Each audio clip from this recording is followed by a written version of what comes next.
Time, not timing, is what ultimately is key to building wealth in the stock market. Miller goes on to say, quote, "When I am asked what I worry about in the market, the answer is usually nothing because everyone else in the market seems to spend an inordinate amount of time worrying, and so all of the relevant worries seem to be covered. My worries won't have any impact except to distract from something much more useful, which is trying to make good long-term investment decisions."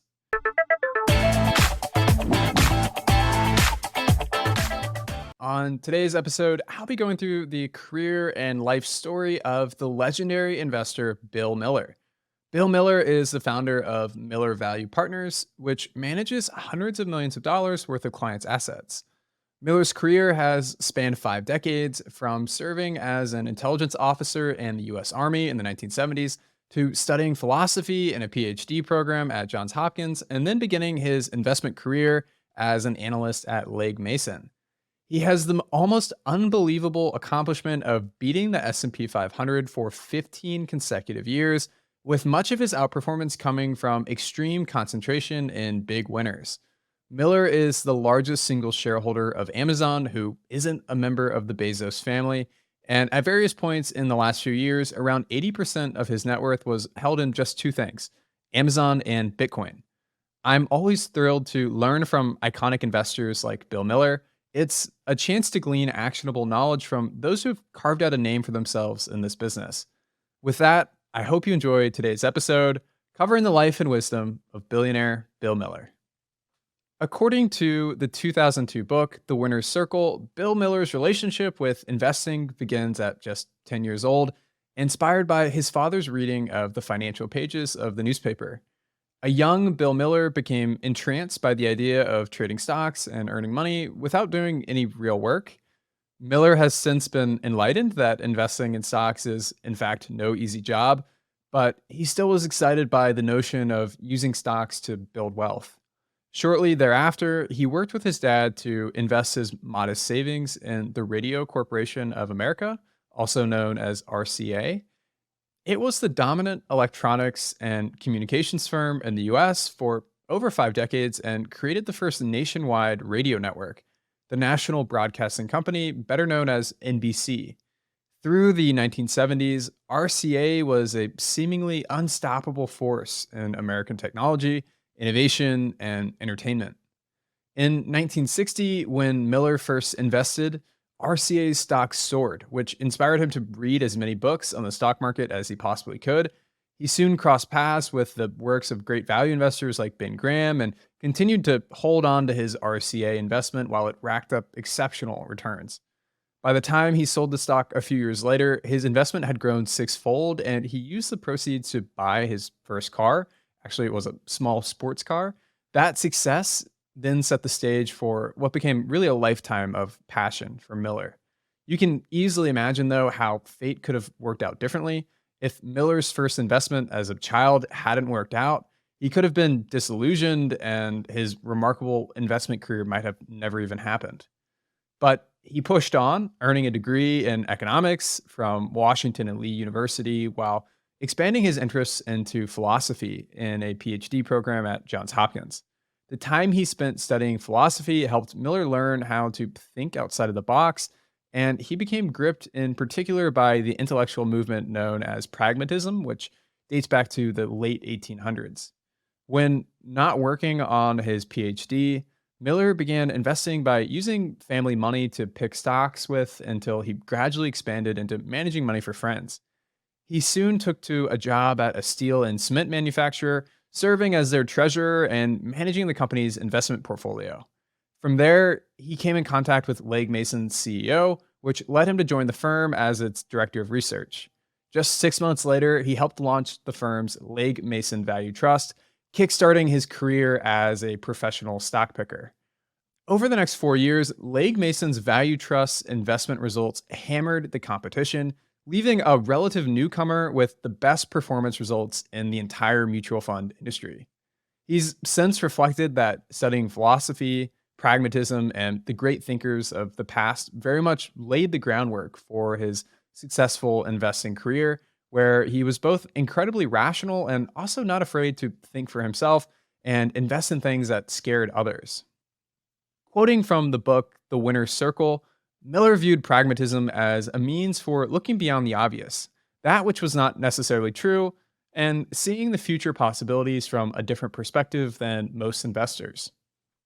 When Bill took over the fund, he began to depend less on expectations drawn from past series of events or carefully formulated economic or mathematical theories. Instead, his process weighed the probability of something happening in the future based on the current situation. This break from reliance on backward looking predictive analytics opened Bill to new places where accurate information might originate. With that said, Miller is a somewhat controversial figure in the value investing community today. While many revere his success, others take issue with classifying him as a value investor in the first place because his approach differs in practice from the two biggest faces of value investing, Warren Buffett and Benjamin Graham.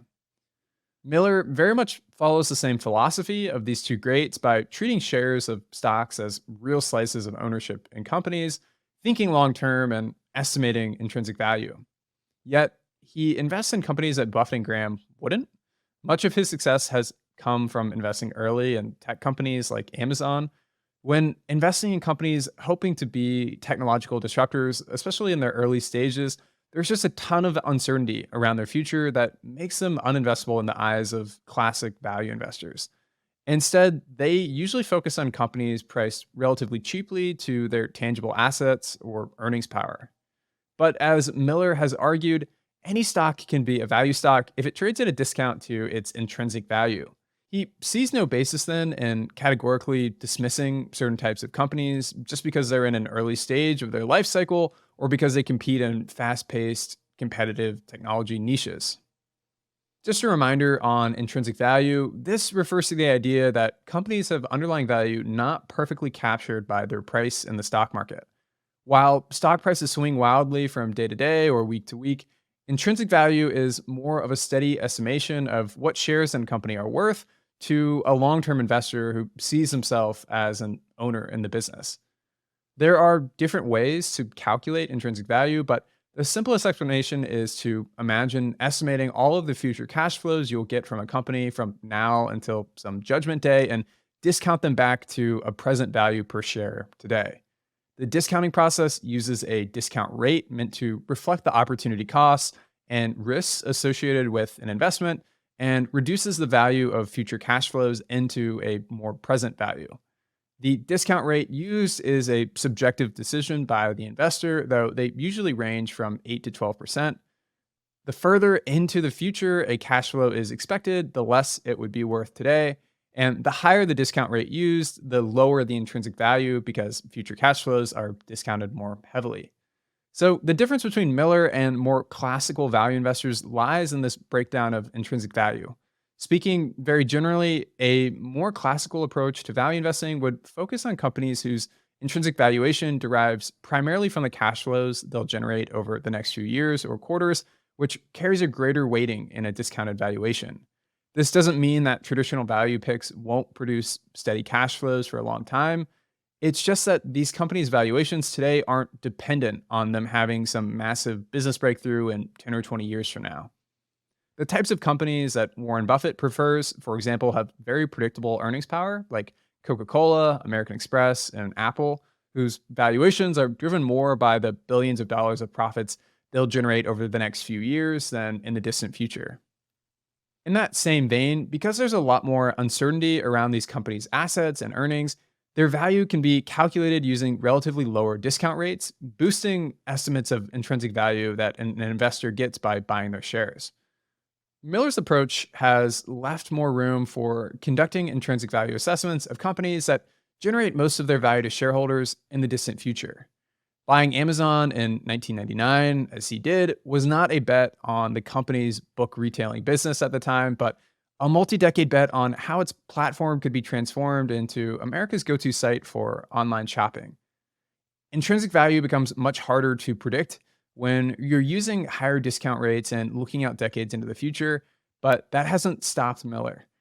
My goal isn't by any means to convince you that Bill Miller's approach is better than anyone else's, but rather to show you how different stock pickers have started from the same principles and gone in their own directions according to their unique expertise, interests, and personalities. Over the past 2 months, I've broken down how gurus like Benjamin Graham, Warren Buffett, and Charlie Munger approach investing. And if you aren't familiar with their approaches and haven't listened to those episodes, I'd encourage you to scroll a few episodes back in your podcast feed and check them out. Now, I want to look more closely at Bill Miller's approach and share with you his own words on how his style differs from others. The following is an excerpt from Bill Miller's 2006 letter to clients of his fund. Value investing means really asking what are the best values and not assuming that because something looks expensive that it is, or assuming that because a stock is down in price and trades at low multiples that it is a bargain. Sometimes growth is cheap and value expensive. The only question is not growth or value, but where is the best value? We construct portfolios by using factor diversification. We own a mix of companies whose fundamental valuation factors differ. We have high PE and low PE, high price to book and low price to book. Most investors tend to be relatively undiversified with respect to these valuation factors, with traditional value investors clustered in low valuations and growth investors in high valuations. It was in the mid 1990s that we began to create portfolios that had greater factor diversification, which became our strength. We own low PE and we own high PE, but we own them for the same reason. We think they are mispriced. We differ from many value investors in being willing to analyze stocks that look expensive to see if they really are. Most, in fact, are, but some are not. To the extent we get that, we will benefit shareholders and clients. This approach has worked out pretty well for him. From 1991 to 2005, Miller's fund at Legg Mason beat the S&P 500 index 15 years in a row. His mentee, Michael Mauboussin, has estimated that there is a 1 in 2.3 million probability of a professional investor going on such an incredible streak. While Miller has mentored stars like Mauboussin, he was also a mentee at one point.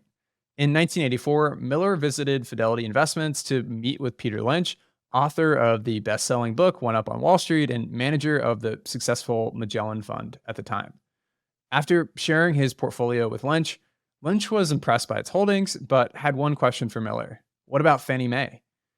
As Miller has since recounted in interviews, he told Lynch that he couldn't quite figure out Fannie Mae. Lynch's response was simple. It's my biggest holding. Want me to explain it to you? And so Lynch apparently goes ahead and breaks down the whole investment thesis for Miller, telling him that Fannie Mae is a bank without branch costs like its peers, since it's this quasi-governmental organization based only in DC. That also means it can borrow money at just a hair above what the government itself borrows at while having no depositors, eliminating the risk of bank runs. So it borrows money at lower rates than other banks, has a fraction of the overhead, and yet invests in the same things that most banks do, like mortgages. Miller tells the story that he still couldn't wrap his head around the opportunity fully until he went back home and read through Fannie Mae's filings and footnotes for himself for 4 hours. The market was distracted by a handful of bad loans on its balance sheet, though Miller realized those loans would soon roll off its books. Those bad loans were blinding the market to an otherwise great opportunity. So he calls Lynch back up and asks if it's really true that Fannie Mae was trading at 1 times its projected earnings 3 years into the future. And Lynch tells him that's exactly right, and he figured it out. And Miller went on to 50x the money he invested in Fannie Mae. I just think it's a really cool story. I'm not sure there's a lesson in it beyond taking the opportunity to learn from those who are more experienced than you whenever really you have the chance. I get goosebumps imagining what that conversation would have actually looked like. Two of the greatest investors in their generation casually talking shop over an opportunity that would turn into a 50 bagger. As I was researching Bill Miller, I went back to reread parts of one of my favorite books, Richer, Wiser, Happier by William Green. Green recalls traveling to visit Bill Miller in Baltimore in the days after 9/11 when financial markets were facing their worst week since the Great Depression.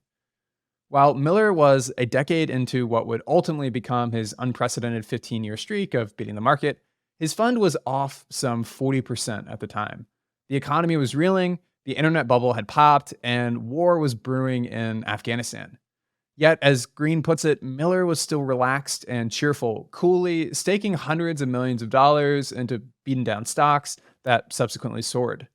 At one point, Green witnessed Miller take a phone call where an analyst informed him that one of their holdings, AES, had been cut in half after reporting terrible earnings, costing the portfolio $15 million. Miller's response was to instantly double his bet. He assumed investors were irrationally overreacting to the recent dismal news. He told Green, quote, "Investing is a constant process of calculating the odds. It's all probabilities. There is no certainty." William Green recounts that at this time, his peers ridiculed him for investing $500 million dollars in the profitless retailer Amazon.com, which many expected to go bust. Miller's response was simply to say that Amazon had incredible economies of scale, which will eventually become apparent. And oh, how they did become apparent. As Green wrote at the time, quote, "If he's wrong, it will be the most public failure of his career. But if he's right, and Miller still believes he is, the Amazon bet will rank as one of the greatest investment calls of all time."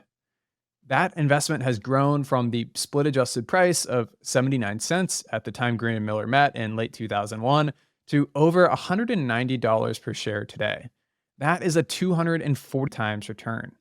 While Wall Street fretted over the company's negative accounting profits each quarter, Miller kept his eye on the virtuous cycle that Bezos was building, where Amazon's relentless focus on efficiency and cost reduction would generate economies of scale and user loyalty that enabled huge future free cash flows.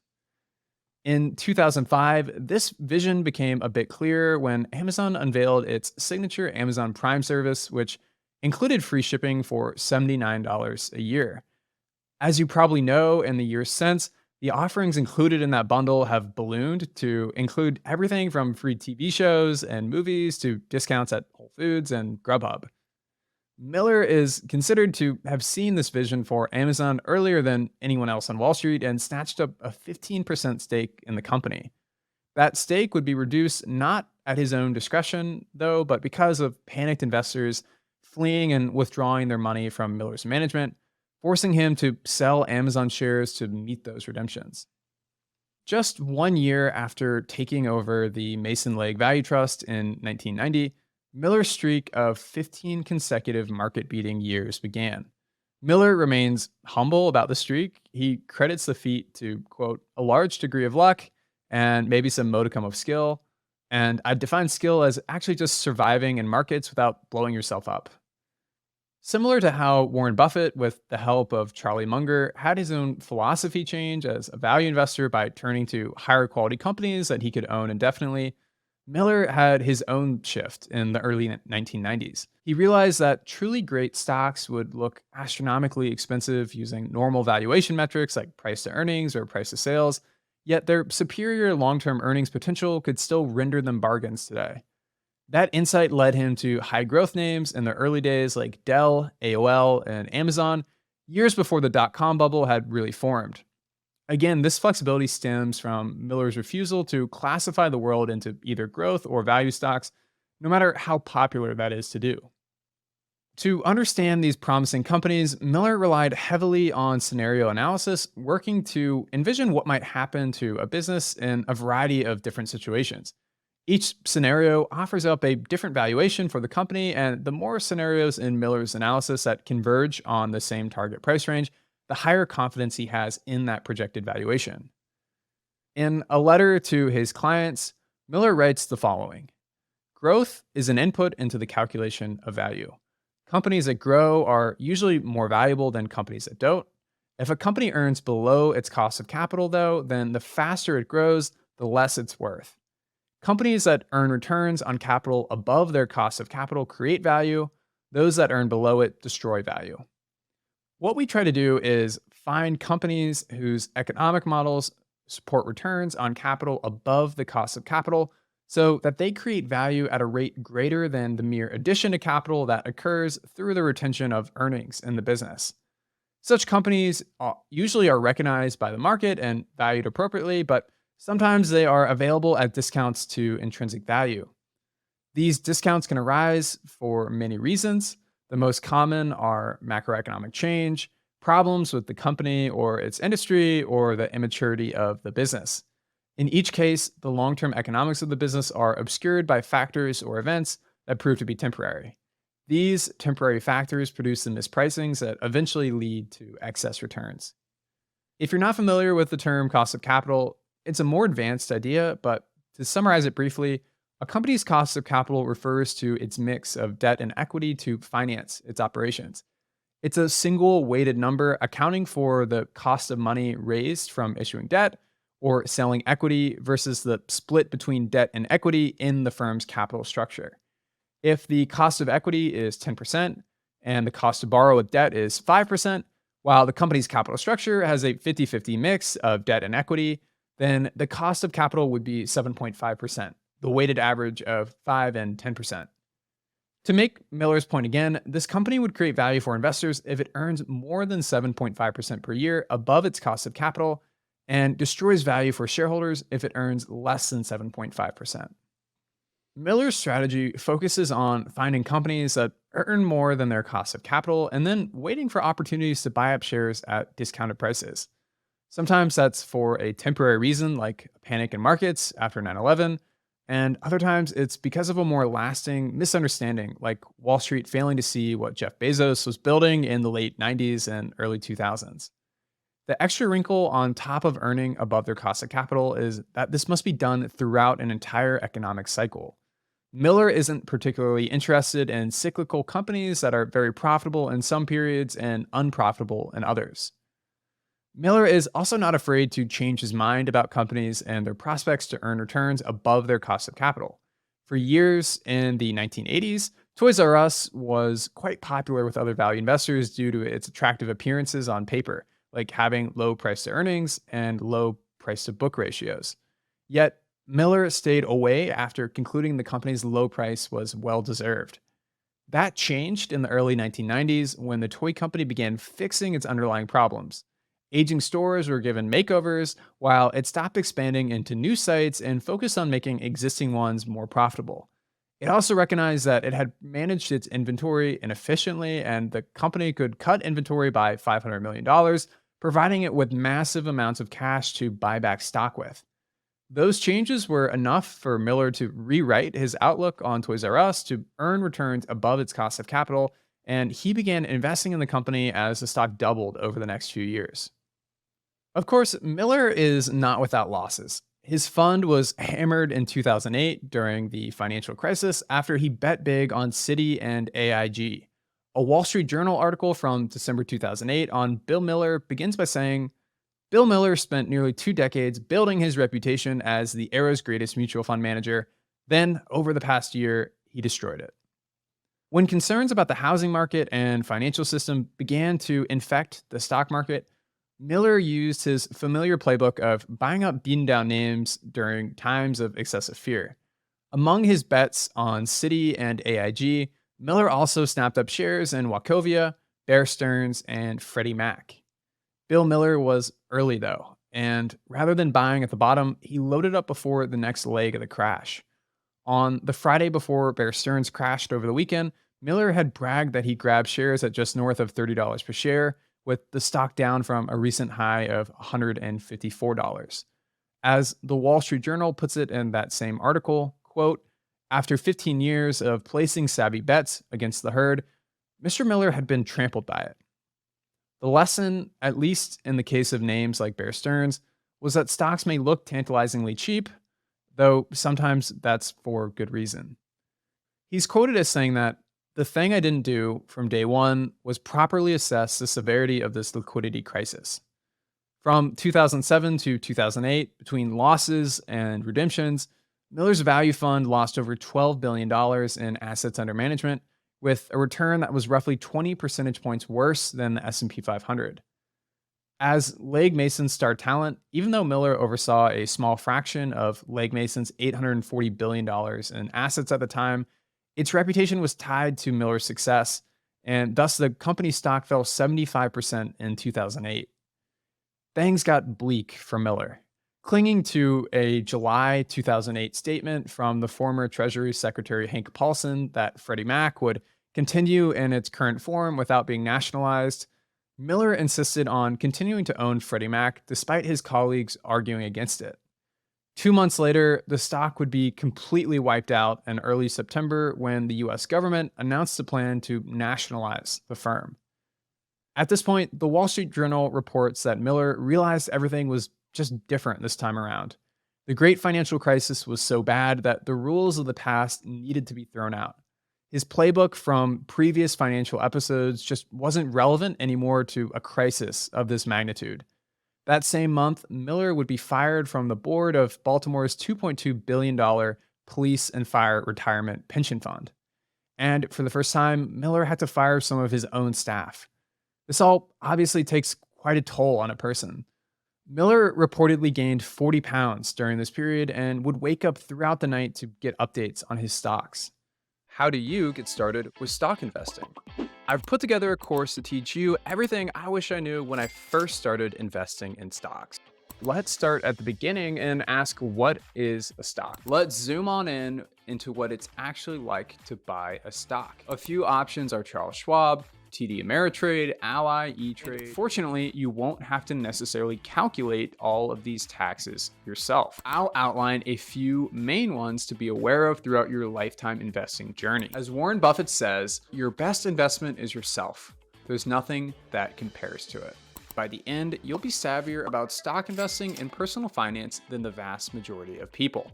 Even if you're not a total beginner, I'm confident you'll get a lot out of the principles and strategies I outline, which we'll build on throughout. A link to the course is available in the description below. See you there. In an interview with the Baltimore Sun, Miller joked that, quote, "I regret I didn't retire in 2006. Then I would have had this extraordinary record nobody else ever had. They would have thought I was a genius. By 2009, I was like an idiot." Blunders during the Great Financial Crisis ultimately pushed Miller out of Legg Mason in 2012, spurring him to go solo. Under the solo approach, Miller has overseen two mutual funds, the Opportunity Trust and Miller Income Fund, as well as a hedge fund, all through his firm Miller Value Partners. The firm and funds are a fraction of the size of the kingdom he once ruled over, but they still managed billions of dollars. Miller has made a roaring comeback, beating the market again over the following years. In an interview with the publication Institutional Investor, Miller said it has been liberating to manage money on his own terms outside of the spotlight. The global financial crisis taught him to have more sensitivity to rare events that can inflict permanent losses of capital. If a stock drops 20%, it can recover. If a company goes bankrupt in a crisis or can only raise money to sustain itself by selling equity and massively diluting existing shareholders, then it's just not really possible to bounce back in any meaningful way.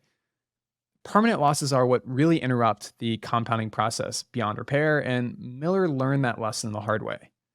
Since his comeback, Miller has restored much of his image in the investment world, but he's still made high-profile mistakes. In 2016, after the troubled Canadian drug maker Valiant Pharmaceuticals fell 90%, Miller quite publicly argued that the company had become a good value, even as it faced SEC investigations and fired its CEO. The stock remained one of Miller's largest holdings for years, despite the stock falling another 60% since late 2016. In terms of dealing with losses, Miller says they're painful, but losses are also what we tend to learn from the most as investors, or at least have the opportunity to if we're open to it. Miller says he's come to think of losses as tuition payments, which makes them an easier pill to swallow during rough times in markets. He also learned a lesson early in his career from the famed investor Peter Lynch, who I mentioned earlier. Lynch told him about how investing is such an intellectually and financially rewarding career that it attracts an overabundance of intelligent people. Thus, the only way to beat them is to outwork them, because no one is that much smarter than others in this business that they can outperform without also outworking their peers. As Lynch put it to him, quote, "In this business, there are only two gears, overdrive and stop." Another trick of the trade from Miller in his profiling in the book Richer, Wiser, Happier is that while still working hard, he has learned to simplify his investment process. He says, quote, "I'm trying to get rid of the unnecessary parts of what I used to do. I don't build models anymore. It's just stupid. It doesn't make any sense. For every company, there are a few key investment variables, and the rest of the stuff is just noise." His approach has come to focus on identifying and tracking the 3 or 4 critical issues that will ultimately drive the business's future. The challenge in doing this comes from staying true to a simpler focus, especially in times of market turmoil or euphoria. He writes to his clients, quote, "The problem is that real risk and perceived risk are two different things. And that's where people get into trouble because they perceive risk to be high when prices are low, and they perceive risk to be low when prices are high. That's the psychological problem that most people have." Miller has long had a swing for the fences attitude. He once told another investing great, Chris Davis, that what matters is how much you're right. If you're wrong 9 times out of 10 and your stocks go to zero, but the 10th one goes up 20 times, you'll be just fine. During the savings and loan crisis in 1990 and 1991, Miller loaded up on American Express, Freddie Mac, and other struggling banks and brokerages until financial stocks made up more than 40% of his portfolio. Although he looked wrong at first, by 1996, these stocks had propelled him to a 38% annual gain as he began pivoting toward out of favor tech stocks. His good bets would more than make up for the bad. Between 1998 and 2002, 10 of his portfolio stocks lost more than 75% of their value, including Enron and WorldCom, which both went bankrupt, yet Miller's overall winning streak was undeterred. His streak would end in 2006, though, when he missed out on the outperformance of energy stocks, and as we've discussed, things would get much worse in 2007 and 2008. Now, I want to pivot slightly and address the elephant in the room when it comes to Bill Miller. As I mentioned earlier, Miller has come to redefine value investing, and that's not just because of his early stake in Amazon. The bigger red flag to many in the value investing community is Miller's views on Bitcoin. In 2014, Miller revealed that he owned Bitcoin as a personal investment.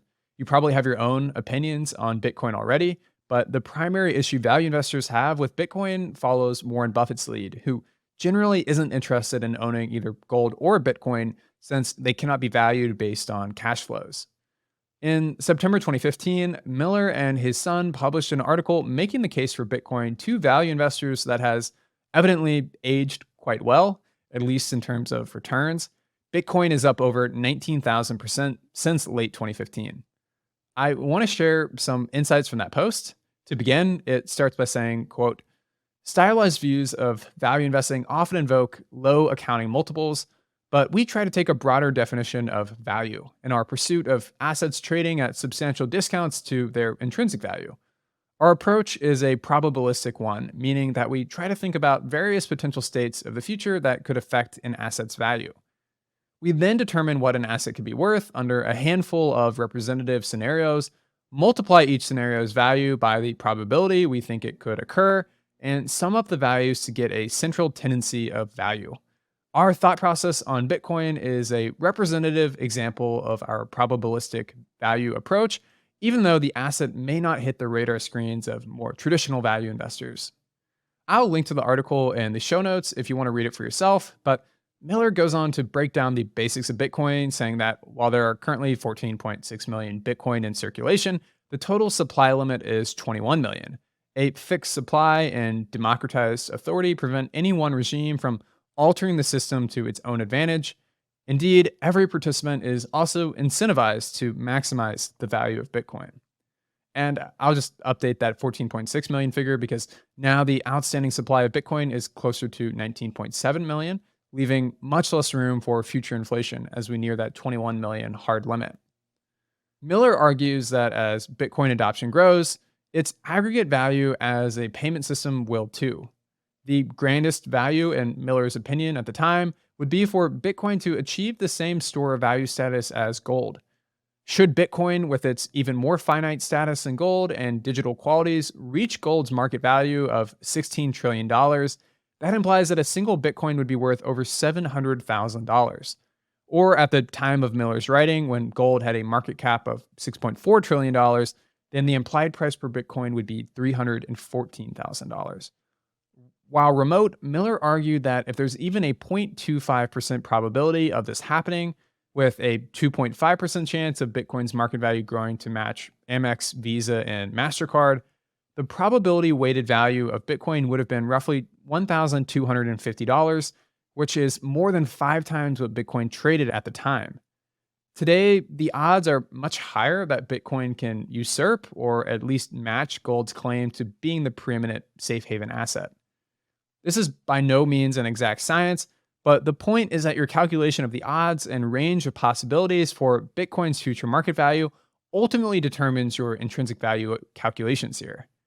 In June of 2024, just a few months ago, Bill Miller's son pinned an updated post on the Miller Value Partners website called Why I'm Still Betting on Bitcoin.